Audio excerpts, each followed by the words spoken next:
Hey, my lovely lovelies, it's Elliot Bright with the Gaily News, your daily hit of LGBTQ plus stories that cut through the noise and remind us why we keep showing up. It's March 22nd, 2026, and the last 12 to 18 hours delivered a mix of triumph, absurdity, and quiet courage.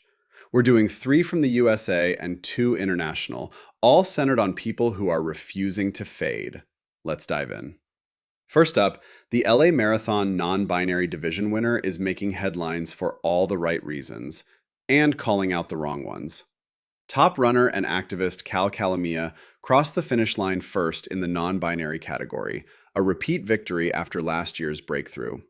Cal, a trans non binary athlete and organizer, has been pushing for years to make non binary divisions official and fairly compensated.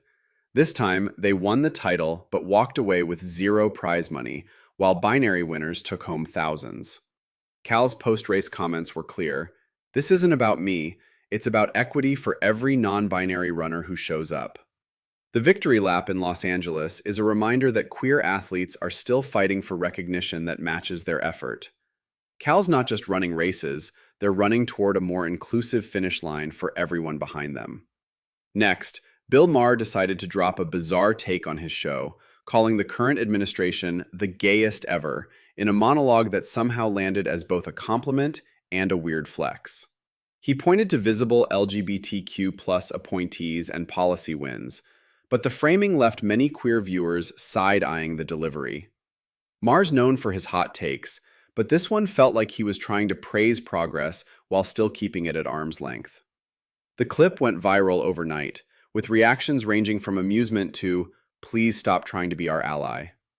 In a time when visibility is under attack, Maher's words, however clumsy, show how even mainstream comedy is grappling with the reality that queer people are in the room, in power, and not going anywhere.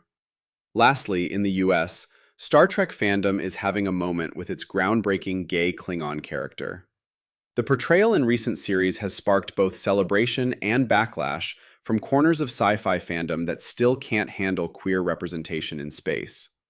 The character, a proud, fierce Klingon who's openly gay, has become a symbol for fans who see themselves in the stars. But hate posts and review bombing campaigns have popped up, accusing the show of pushing an agenda. Queer Trekkies are pushing back online, celebrating the representation as long overdue and true to Trek's legacy of bold inclusion. This isn't just about one character, it's about whether sci-fi's future gets to reflect the full spectrum of who we are. Over to Nepal, a prominent LGBTQ activist has become the country's first out-trans lawmaker. The election and swearing in made history this week, with celebrations in Kathmandu and messages of support pouring in from queer communities across South Asia. The new lawmaker has spent years advocating for trans rights, HIV awareness, and anti-discrimination laws, often at great personal risk. Their presence in Parliament is a seismic shift in a region where trans people still face violence and exclusion. This milestone isn't just a personal win, it's a signal to every trans person in Nepal and beyond that power is possible, and representation can start to change the rules.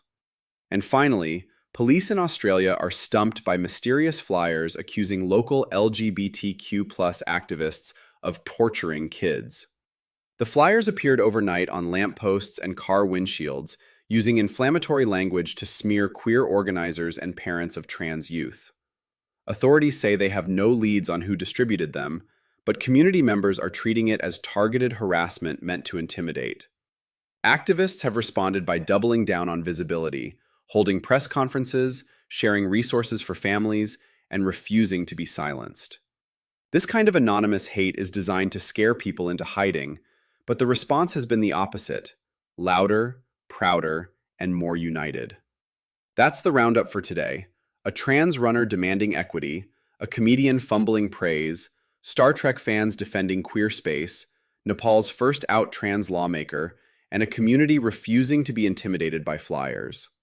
These moments show that whether on a marathon course, a TV set, a spaceship, a parliament seat, or a city street, LGBTQ people are still pushing forward, still visible, still unstoppable.